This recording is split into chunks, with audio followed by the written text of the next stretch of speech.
How to fix Instagram verification code not received. Hey guys, welcome back to our YouTube channel. Without any further delay, let us get started. One of the main reasons your verification code might not be receiving is because you have not updated your Instagram application. So let's go ahead and do that. Open up your Play Store and then search for Instagram. If your application shows update, tap on update and update your app.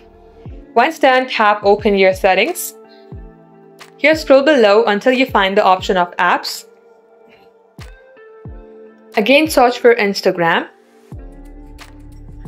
Here tap onto storage and clear the cache. Now come back, tap onto permissions and make sure that you have allowed permissions for notifications. Tap on the notification and toggle on allow notifications. You can also select all these boxes for lock screen, badge, and pop-up. Once you do all that, you will be able to receive a verification code. Also make sure that the email address that you are trying to send a verification code to is accessible in your device. Thank you for watching the video till the very end. If it had helped you in any ways, then do like and subscribe.